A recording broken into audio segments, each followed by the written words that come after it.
Este é o seu Vanguarda da Comunidade, que trata hoje de uma questão muito importante. Você está vendo, já viram os dois primeiros blocos. O doutor Alexandre, a doutora Valéria vieram tratar desse assunto, que é da gravidez já depois de uma certa idade.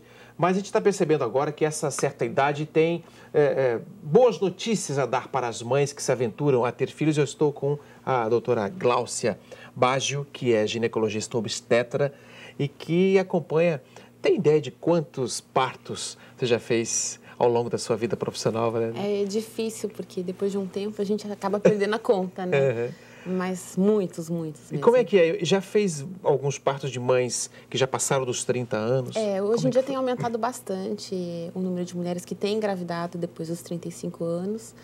Justamente porque elas procuram ter uma estabilidade financeira, ter uma segurança profissional. E às vezes essa estabilidade só chega depois dos 30 mesmo, né? Cada vez mais elas estão se especializando, né? Então tem aumentado mesmo esse índice de mulheres que têm engravidado depois mesmo. E que orientação você costuma passar, Gláucia, para as pessoas que te procuram na clínica depois dessa idade querendo engravidar?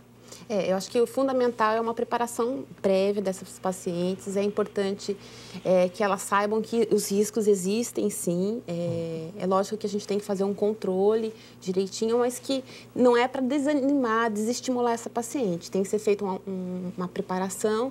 E a primeira coisa que tem que ser feita, assim, o que eu costumo orientar, é que ela procure uns 3 meses antes do período que ela está pretendendo engravidar, porque nesse período a gente coloca a carteira de vacinação em dia, realiza alguns exames, porque o que acontece é que muitas dessas mulheres, com o aumentar da idade, elas ficam mais expostas ao que a gente chama de doenças crônicas, hipertensão, diabetes, problemas de tireoide.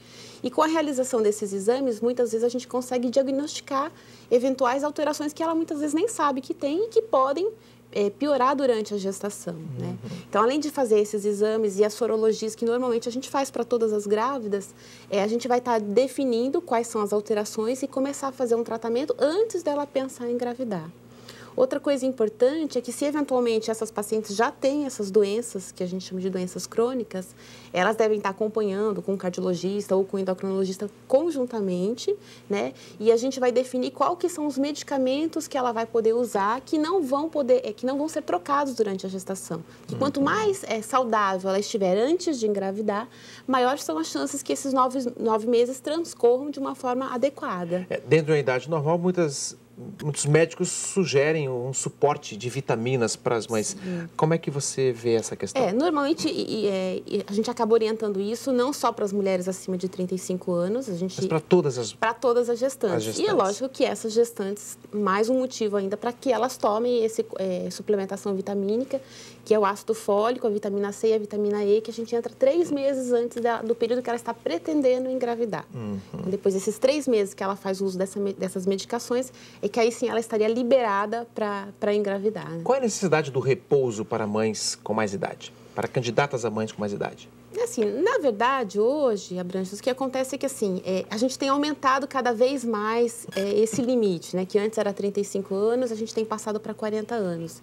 E o que a gente percebe é que o repouso ele vai ser necessário à medida que apareçam algumas complicações ou que algumas intercorrências durante a gestação. E quais são as complicações mais comuns de acontecer na gestação nessa idade? Existe um maior risco de abortamento, justamente porque essas pacientes têm um maior risco de alterações cromossômicas, como a síndrome de Down, e algumas outras síndromes que eventualmente nem acabam evoluindo a gestação, determinando um maior risco de abortamento. Essas pacientes também têm um maior risco de apresentar pressão alta, hipertensão, pré-eclâmpsia, diabetes gestacional, um maior risco de restrição de crescimento intraútero e maior risco de descolamento de placenta. Então, com todos esses fatores, a gente acaba tendo um aumento da taxa da mortalidade, tanto materna quanto neonatal. Daí a necessidade de um repouso para que a mãe possa preservar o processo todo. Sim, todo. se eventualmente aparecerem essas alterações, essas intercorrências durante a gravidez, aí dependendo de cada situação, aí o repouso será fundamental, né? E qual a importância do pai nessa história? Está falando muito de mãe aqui, vamos falar de pai também. Como é que é a importância desse acompanhamento, dessa parceria, da disponibilidade do parceiro na hora em que a mãe resolve entrar nesse momento tão importante na vida dela? Eu acho que ele entraria fundamentalmente no apoio psicológico, né? gente fala que a partir do momento que a mulher está grávida, o pai tem que se sentir grávido e ajudar, porque são várias alterações que aparecem durante a gravidez, alterações, modificações próprias da gestação, mas que muitas vezes incomodam a mulher e que o homem também tem que estar lá participativo, ajudando, colaborando. E depois também na questão da amamentação, na questão de ajudar a cuidar do bebê, tudo isso é fundamental. E com relação ao tal do líquido amniótico, muitas mães querem conhecer um pouco mais a respeito dos detalhes. E a gente sabe que profissionais como a Gláucia, como a Valéria, como o Alexandre, lidam com isso o tempo inteiro, todos falaram a respeito disso. Vamos aprofundar um pouquinho mais a respeito do líquido amniótico. Quando que ele é um fator que deve chamar a atenção para o controle da gestação? Mais líquido amniótico, menos líquido amniótico, que indicativos ele passa? O